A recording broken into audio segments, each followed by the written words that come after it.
course, this opening the season.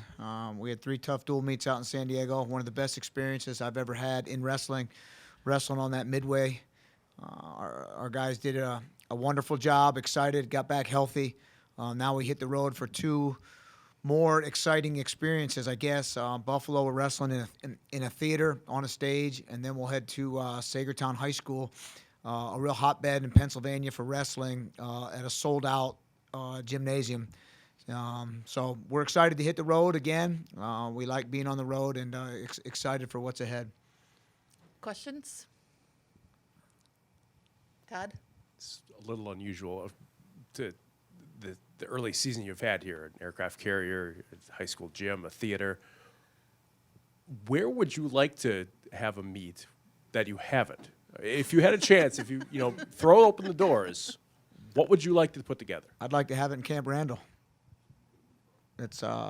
It'd be an amazing experience if we could figure out how to do it. There was a match in Kinnick Stadium that they put 38,000 people in to watch a high level dual meet. It takes a lot of logistics, a lot of planning, and a lot of good luck with the weather to be able to do something like that. But it'd be an unbelievable experience. Brian?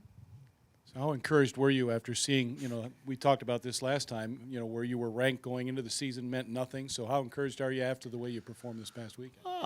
You know what? It went the way, it went the way we kind of thought it would go.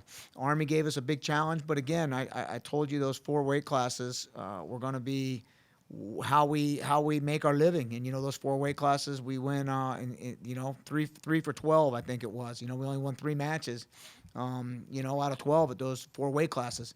We need more productivity out of those guys. Our guys that are highly ranked, they all won their matches. A lot of them had bonus points. So I would say it went status quo. Nothing too impressive and nothing to really get worried about. Brian? So how do you coach those classes up that you need to help you get to where you want to go?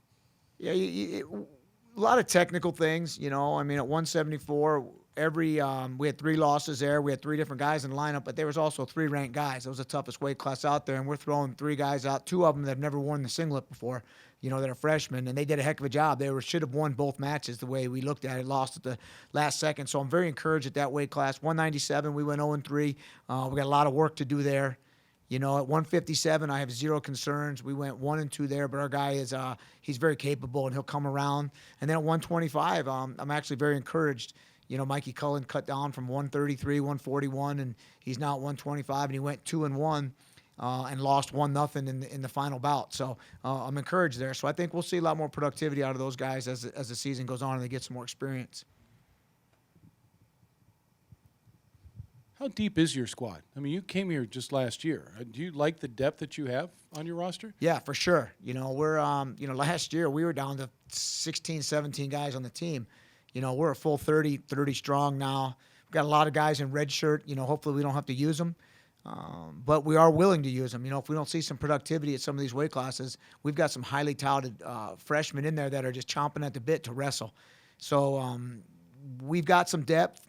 A lot of weight classes, some weight classes we have none. But that'll work itself out.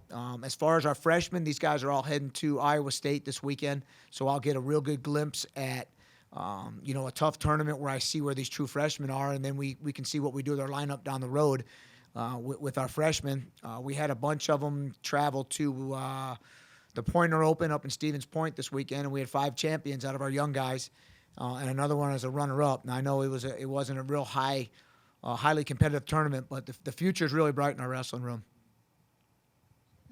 Would you rather redshirt? Is that your philosophy? Would that be your philosophy if you could do that with those young men? Right now with the stage of this team, I'm looking for the 10 best guys.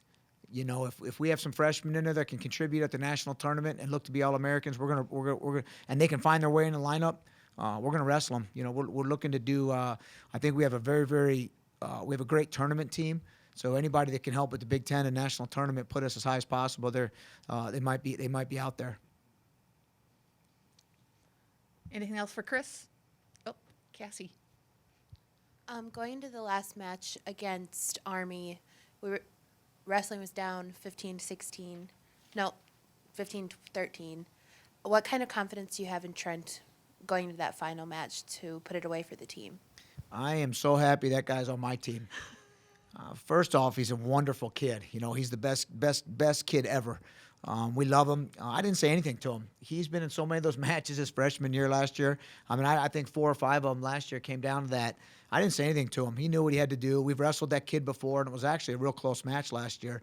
But I had no doubt going out there. Trent's a big-time guy, big-time wrestler, and I had no doubt that he was going to go out and do his best. And, you know, I was very happy with these guys because there was a lot on the line.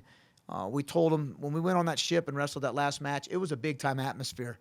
And there was something to wrestle for. There was a trophy. There was a chance for us to go 3-0 and be the only team undefeated out there. And I was very, very happy that they went out there and performed in a big-time situation.